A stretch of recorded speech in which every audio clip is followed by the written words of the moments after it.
I should have known it would happen again, but this time, everything changed.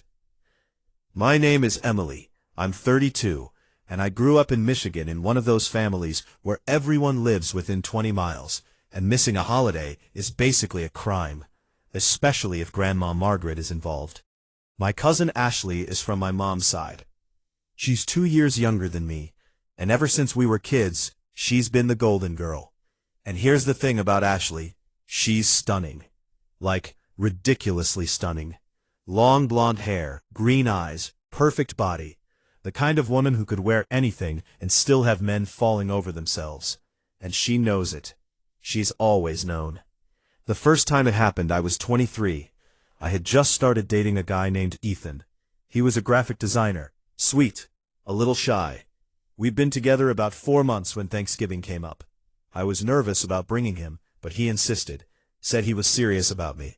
Dinner was at my Aunt Linda's house.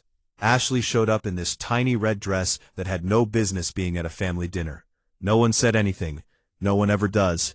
My mom just gave me that look, like, here we go again.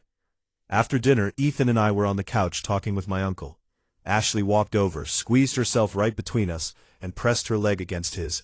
She started asking him questions, laughing, touching his arm, leaning forward so he can see down her dress. I was sitting right there, and she acted like I didn't exist.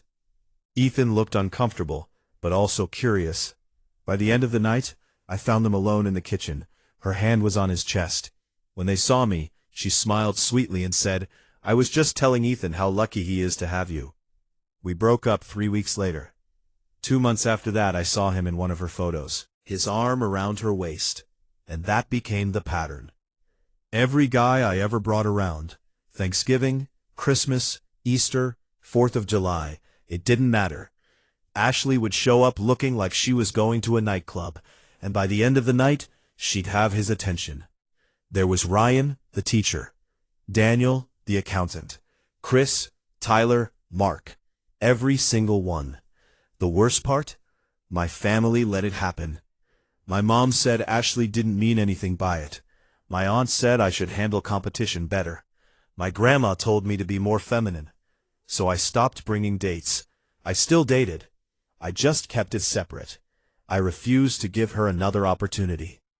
Then I turned 31, and I met Jake.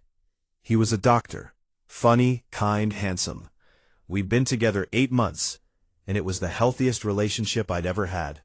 He kept asking to meet my family. I kept avoiding it, until Christmas. I told him everything, every detail about Ashley. I warned him she'd try something. He laughed, said he loved me, said he wasn't going to fall for that. I wanted to believe him. Christmas Eve came. We walked in, and there she was, perfect as always, like she stepped out of a photo shoot. The second she saw Jake, her eyes lit up.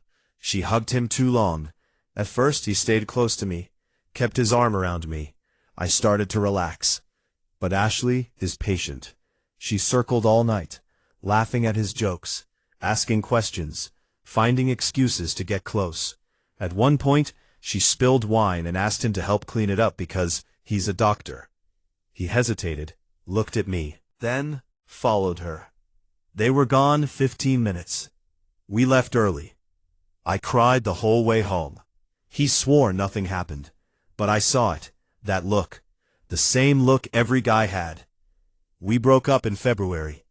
After that, I was done. I stopped dating, stopped going to family events. I was tired of being humiliated, tired of losing. Then, something unexpected happened. I started volunteering at a literacy program.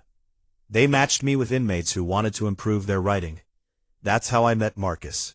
He was 34, finishing a sentence for armed robbery. His first letter was short, honest. We started writing regularly, then constantly. He told me about his past, his mistakes, his plans. I told him about my life, about Ashley, about everything. He didn't judge me. He didn't give me fake advice. He just said, "Your cousin sounds miserable. That's not about you." It stuck with me.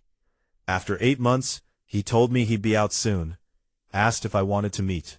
I said yes. We met at a coffee shop. He was tall, broad shoulders, simple style, real. Not polished, real. We talked for 3 hours. Then we started dating. And for the first time in my life, I felt seen. When Thanksgiving came around again, my mom called. I hesitated. I told Marcus everything. He said, "Take me." I laughed. He didn't. He said he could handle it. So I said yes. That morning, I was a mess. Simple shirt, jeans, nothing flashy. Before we walked in, I warned him one last time. He just took my hand and said, "I'm not going anywhere." Inside, everything felt the same. Until Ashley walked in. Black dress, perfect hair, that same look. She saw Marcus and locked in. She introduced herself, held his hand a second too long, started her routine. But Marcus didn't play along. He was polite, but distant. Short answers, always turned back to me, kept his hand on my back. When she asked him to help her with chairs, he said no. I could see her getting frustrated. At dinner, she tried again. Stories, laughs, flirting. He barely engaged. After dinner, she cornered him by the drinks. I watched, heart pounding. She leaned in, touched him, whispered. He stepped back, said something, and walked away, came straight back to me. Ashley just stood there, stunned. For once, she lost. In the car, I asked what she said. He hesitated, then told me. She said you're damaged, that I could do better. Then she gave me her number. My stomach dropped. And what did you say? I asked. I told her I'm not interested, and she should work on herself before trying to ruin other people's lives. I broke down crying. Not sad, relief. Years of tension just gone. When I asked him why he didn't fall for it, he looked at me like it was obvious. I spent 7 years in prison. You learn to spot fake people fast, and I'm in love with you. That moment changed everything. But it didn't end there. A week later, my mom called. Ashley had gone crying to the family, said I brought a dangerous ex-con, said she felt unsafe. They all turned on me. I cut contact. Then my cousin Lily met me and told me the truth. Ashley had been stalking Marcus online, digging into his past, trying to ruin him, even planning to go to the police. Marcus had a recording of their conversation. We waited. Nothing happened. Then Ashley got into a minor accident and called me to the hospital. I went. She broke down, admitted everything, said she was jealous, said she used men for validation, said she was sorry. I didn't forgive her, but I told her to stay away, and I walked out. Life moved on. Marcus and I moved in together, got a small apartment, adopted a dog named Rocket. Quiet, simple, real. Months later, Ashley sent me a letter, told me about her trauma, therapy, her struggles, said I needed distance. A year later, she got engaged to a woman named Megan. She invited me to the wedding. I said yes. Now I'm sitting on the couch with Marcus, our dog between us, arguing about getting a cat. My phone buzzes. It's Ashley. "Thank you for saying yes to the wedding," she writes. I reply, "See you there." I don't know what will happen next, but for the first time in my life, I'm not afraid. Because I finally have something she can't take from me.